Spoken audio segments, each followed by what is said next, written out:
Hi, this week in the classical world and film, we are reading another play by Plautus, the writer of Roman comedies who lived from about 254 to 184 BC, so during the time of the Roman Republic.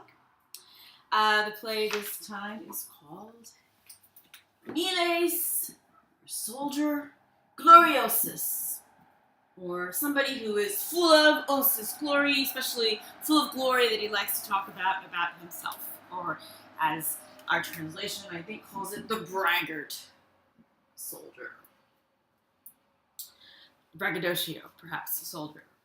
So the play that we read last week, The Menechmi, was also by Plautus, and as you'll see from reading this play, and also from watching this week's movie, which is the 1966 production of A Funny Thing Happened on the Way to the Forum, that there are definitely some common features in the comedies by Plautus.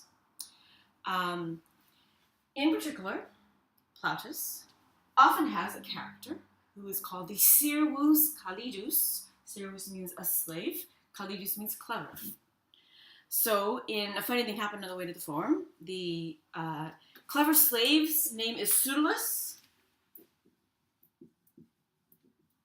played by Zero Mastel. In the play MilesGloriosus, the original by Plautus, there are a couple slaves actually. One of them has the name of Palaestrio. But there are a number of other characters in MilesGloriosus, the original play by Plautus, who are also slaves. Another is Autotrobus, and another is Scaledrus. Now, all of these other names that I've written up here are actually the names of characters in MilesGloriosus. This, of course, is a Latin word. Miles gives us the English word military.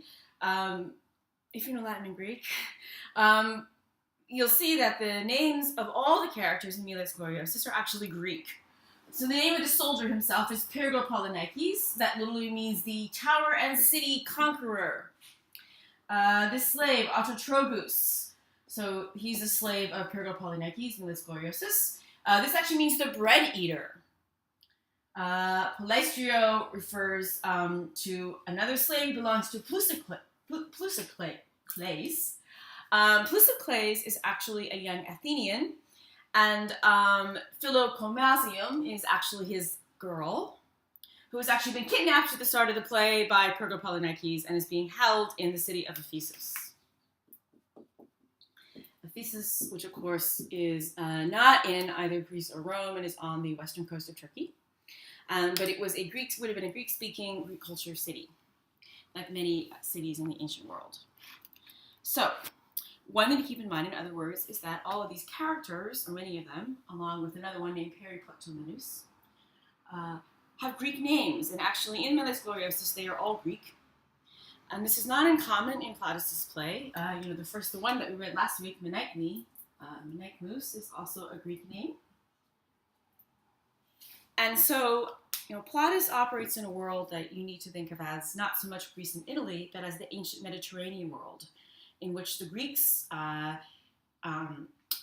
colonized had colonized places both to the east and west of Greece.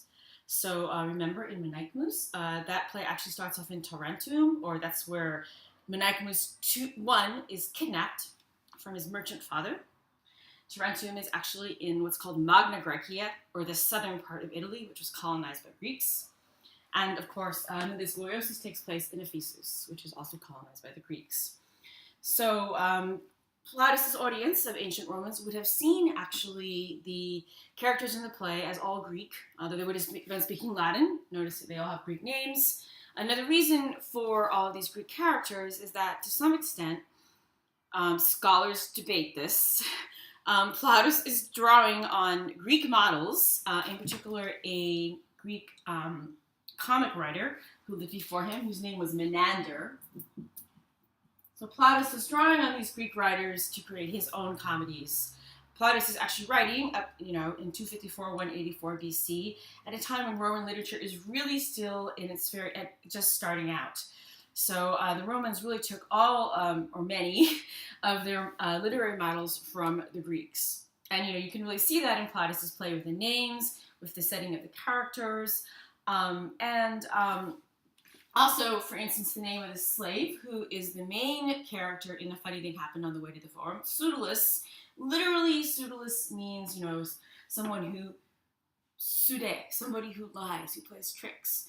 And that is a very characteristic feature of the Servus Cautus, or the clever slave character in Plautus's comedies.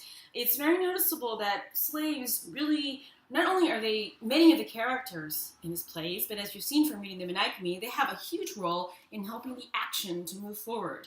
The slave, certainly Pseudolus in A Funny Thing Happened on the Way to the Forum, is almost like a manipulator, you could say. He not only makes up the plots, he comments on it. We see a lot of things from his perspective, to the point that one ancient author actually says of the slaves in Plautus's comedies, the position of the clever slave who shapes the lines of the plot is often equivalent to that of the dramatic poet. As a Plautine drama found in this figure an opportunity for mirroring itself, a way of playing with itself. In other words, it could be said that this slave in Plautus's comedies has a role similar to the author, to the writer, to the poet. He's the one running the action. Some people have gone from this idea to suggest that maybe Plautus was himself a slave. We don't have evidence for that. We don't know a lot about Plautus aside from his plays. And you have to be careful in reading ancient literature not to take things that the playwright writes in the play and thinking or speculating even that they could be autobiographical information. Again, as we saw in talking about Spartacus last week, it's very hard for us to have a lot of solid evidence and information about slaves in the ancient world. Plautus's comedies do make clear that they were a large part probably of Roman society, and that Romans were highly aware of them, and that they certainly did play large roles in the lives of their owners. In the case of Pseudolus, and also Palaestrio, who is actually the slave in MilesGloriosus, who is behind a lot of the action, the slaves definitely, again, are the orchestrators of what goes on. They are key characters, and often, of course, they are sort of almost in some ways the brains behind a younger master. In Palaestio's case, his name is Plusicrates. He's a young Athenian. In A Funny Thing Happened on the Way to the Forum, it's a young man, very young Michael Crawford, if you might remember him from the Phantom of the Opera, who is named Hero, and who, as is also characteristic of these comedies, falls in love with a beautiful prostitute, a beautiful girl. That's the Philoclamazium character in MilesGloriosus. And thanks to the clever slave, things all work out. The boy and the girl get together. In the case of Pseudolus, in A Funny Thing Happened on the Way to the Forum, Pseudolus also gets his girl and something else. So, comedy ends the marriage instead of tragedy ending with a funeral, as is sometimes said. So, MilesGloriosus is Plautus's longest play. He apparently wrote anywhere from 120 to 130 plays.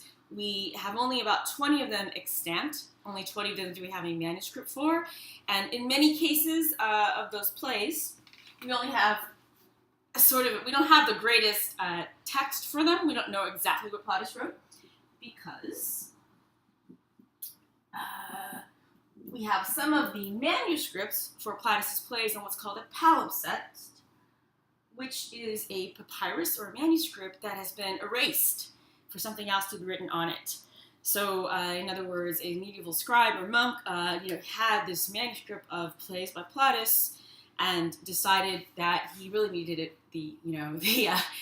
that parchment for something else. In some cases, it was actually writing by Augustine. And so, some of the manuscript of Plautus, in other words, was erased to make way for Augustine. So we don't have the greatest text left of Plautus' plays. That said, Plautus plays a big influence on Western literature. Not only Funny Thing Happened on the Way to the Forum and Broadway musicals, he was also a big influence on Shakespeare.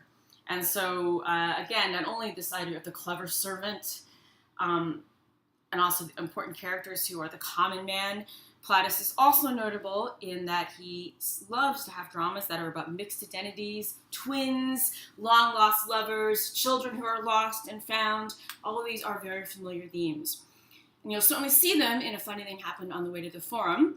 I think one thing you'll note in watching the movie is that even though I think you will see a lot of echoes of Menechmi and MilesGloriosus, if you read the play before it, you mean a lot of things like, again, the clever slave, the innocent, noble young man in love with the prostitute next door. The Funny Thing Happened on the Way to the Forum is actually not based on any one play in particular. By Plautus, it draws a lot of elements from different plays by Plautus. And there is a MilesGloriosus character, a braggart soldier in the movie. But he is he is both based somewhat on the character in Plautus's play, but things happen very differently. Another thing to keep in mind, I think, as you watch the movie, is some of the historical background that Plautus was living in during the Roman Republic. Plautus lived at the time of Rome's Punic Wars, when Rome was fighting against the Carthaginians. And so, just keep in mind, also because we watched Spartacus, and we had a little bit of discussion about how Spartacus, the historical Spartacus, was not born a slave, but was most likely a Thracian who had deserted from the Roman army, and that was why he became a slave, and therefore a gladiator. When I look at the movies, looking at Spartacus, looking at the movie for this week, thinking that next week we're going to watch Gladiator, there's definitely a theme not only of slaves, but of the army and of soldiers. And Rome's heavily aware of, this is of its military. Soldiers were fighting in wars. They were coming back from strange places like northern Africa at this time in Rome's history. There is a scene in Funny Thing Happened on the Way to the Forum when the MilesGloriosus makes his big entrance into Rome. And, there's various silly goings on with the soldiers. They don't exactly inspire respect. If you think about the way that the army marches around in Cleopatra, or even in Spartacus, there's all this ceremony and gravity attached to the Roman army. It's a little bit different. Whether or not it's true to life, I can't say for sure. But, one thing to keep in mind is that ancient comedies often capture, in many ways, something of the flavor of what life might have been like. Plautus writes in the vernacular. A lot of his Latin is often really hard for a contemporary audience to read, well, the contemporary audience of Latin readers, because he uses a lot of vernacular phrases. He uses odd spellings. He writes like ancient Romans maybe really talked. As a Roman, as a translator and a student of Roman literature, this is fascinating. For you, in reading MilesGloriosus, in watching A Funny Thing Happened on the Way to the Forum, two works that are about similar themes but a little bit different. Keep in mind, people like to talk about comedy or humor as somehow transcending the ages. Sometimes, on the one hand, there may be parts of the ancient play that you don't find very funny. There may be parts of the movie you don't find very funny. It was made in 1966 for a different kind of audience. But on the other hand, I think in the core story that Plautus puts together about the series Calidus, orchestrating all of these, these plots and schemes to bring together what seems to be impossible. Perhaps that's kind of a classic story, hey, it's always good to really have a happy ending.